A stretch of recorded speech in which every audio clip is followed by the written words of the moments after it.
আসসালামু আলাইকুম প্রিয় দর্শক, আপনাদের সবাইকে সাদর আমন্ত্রণ জানাচ্ছি বাংলা ভিউ লাইভে। আপনাদের সাথে আছে আমি হাসান মোহাম্মদ শামীম, ক্যামেরায় আছেন মোজাম্মেল হক। প্রিয় দর্শক, আমরা এই মুহূর্তে অবস্থান করছি সিলেটের ব্যস্ততম এলাকা জিন্দাবাজারে। আজকে করোনা পরিস্থিতির সর্বশেষ যে আপডেট তথ্যটি আছে সেই তথ্যটার জন্য আপনাদের সাথে সংযুক্ত হয়েছি। সর্বশেষ 24 ঘন্টায় সিলেট বিভাগে করোনা আক্রান্ত হয়ে মারা গেছেন 5 জন, এবং সবচেয়ে ভয়ের ব্যাপারটি হচ্ছে যে এই 5 জনের মৃত্যু নিয়ে সিলেটে মৃত্যু সংখ্যা 900 ছাড়িয়ে গেছে। অর্থাৎ এই মুহূর্তে সিলেট বিভাগে করোনা ভাইরাস বাংলাদেশে আসার পর থেকে আজকের সোমবার পর্যন্ত সকাল অবধি এখনও পর্যন্ত মারা গেছেন 902 জন।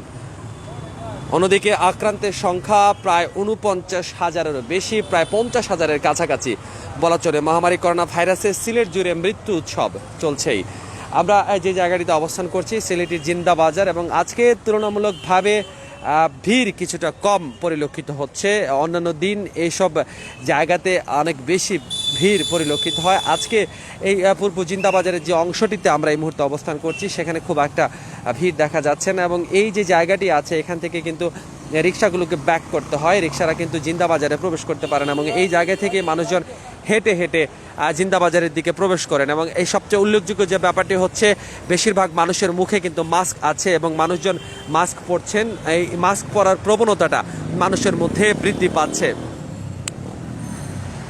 দর্শক, যে 5 জন বিভাগে যে 5 জন করোনা রোগী মারা গেছেন এদের মধ্যে 4 জন সিলেটের এবং আরেকজন মৌলভীবাজারের। এদেরকে নিয়ে মৃতের সংখ্যা 902 জনে দাঁড়িয়েছে। ওসমানী মেডিকেল কলেজ হাসপাতালে 69 জন সহ সিলেট জেলায় মারা গেছেন 728 জন।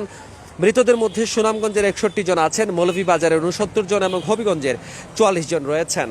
প্রচুর সংখ্যক মানুষ মাস্ক পরলেও অনেকেই কিন্তু মাস্ক পরার ব্যাপারে উদাসীনতা আছে। এখনও পর্যন্ত অনেক মানুষের মুখে মাস্ক পরার উদাসীনতা আছে, এবং অনেকেই কিন্তু মাস্ক থুতনিতে ঝুলিয়ে রাখেন, মাস্ক পরতে চান না। যদিও আজকে খুব একটা গরম কিন্তু সিলেটে নেই। গরমের যে অজুহাত মানুষ সবসময় দিয়ে থাকেন মাস্ক পরার ব্যাপারে, সেটা কিন্তু আজকে আবহাওয়া কিন্তু খুবই চমৎকার। এই দুপুরের সময়টাতেও কিন্তু খুব একটা গরম নেই। দর্শক, যেটা জানাচ্ছিলাম, সর্বশেষ 24 ঘন্টায় বিভাগে করোনা আক্রান্ত হিসাবে কিন্তু 350-এর উপরে মানুষ শনাক্ত হয়েছেন। 359 জন করোনা আক্রান্ত শনাক্ত হয়েছেন, এবং যেটা বলা হচ্ছে মূলত নমুনা পরীক্ষার সংখ্যা কম হওয়াতে কিন্তু আক্রান্তের সংখ্যা কম হচ্ছে। অর্থাৎ এখন কম সংখ্যক মানুষজন নমুনা পরীক্ষা দিচ্ছেন, এবং নমুনা পরীক্ষা কম দেওয়ার কারণে কম সংখ্যক মানুষ কিন্তু আক্রান্ত বের হচ্ছেন। দর্শক, এই সময়ে মাত্র 1273 জনের আক্রান্তের নমুনা পরীক্ষা করা হয়েছে, এবং যাতে শনাক্তের হার 28.20%। এই যে শনাক্ত হয়েছেন 1273 জন, এদের মধ্যে 264 জন সিলেট জেলার। সিলেটের আছেন 19 জন, সুনামগঞ্জের 38 জন, এবং মৌলভীবাজার এবং হবিগঞ্জের আছেন 38 জন করে। দুঃখিত, সুনামগঞ্জের আছেন 19 জন এবং 38 জন করে আছেন মৌলভীবাজার এবং হবিগঞ্জের। দর্শক, মাস্ক পরার যে ব্যাপারটি বলছিলাম, অনেকেই কিন্তু মাস্ক পরছেন। আমরা বেশিরভাগ মানুষের মধ্যে মাস্ক দেখতে পাচ্ছি, কিন্তু অনেক মানুষকেই আমরা এই জায়গাগুলোতে যেখানে জনসমাগম আছে সেই জনসমাগম গামী জায়গাগুলোতে কিন্তু মাস্ক পরার ব্যাপারে কিন্তু মানুষের মধ্যে আগ্রহ খুব একটা লক্ষ্য করা যাচ্ছে না। এই ব্যাপারটি নিয়ে কিন্তু শতভাগ যে রেজাল্ট বলা হচ্ছিল স্বাস্থ্যবিধি মেনে চলার ব্যাপারে, সেই স্বাস্থ্যবিধি মেনে চলার ক্ষেত্রে কিন্তু মাস্ক পরা খুবই গুরুত্বপূর্ণ, এবং আমরা বেশিরভাগ মানুষের মুখে মাস্ক দেখতে পাচ্ছি। তবে অনেকেই এরকম পাওয়া যাচ্ছে ব্যতিক্রম, যারা মোটেই মাস্ক পরছেন না।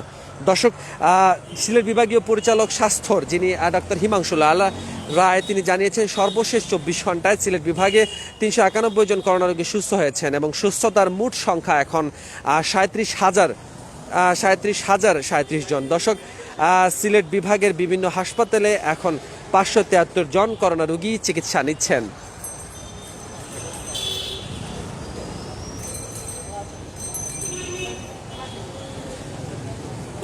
এই যখন সিলেটের করোনা পরিস্থিতির সর্বশেষ অবস্থা, আজকের 5 জন করোনা আক্রান্ত মৃত্যুর সংখ্যা নিয়ে সিলেটে কিন্তু এ যাবৎকালে করোনায় মৃত্যুর সংখ্যা 900 ছাড়িয়ে গেছে। দর্শক, এই ছিল করোনা সম্পর্কিত আমার কাছে সর্বশেষ আপডেট। আমরা আবারও সংযুক্ত হব, জানাবো সিলেট বিভাগের করোনা সহ সামগ্রিক অবস্থার সর্বশেষ খবর। সে পর্যন্ত সবাই ভালো থাকুন, সুস্থ থাকুন, বাংলা ভিউর সাথে থাকুন। খোদা হাফেজ।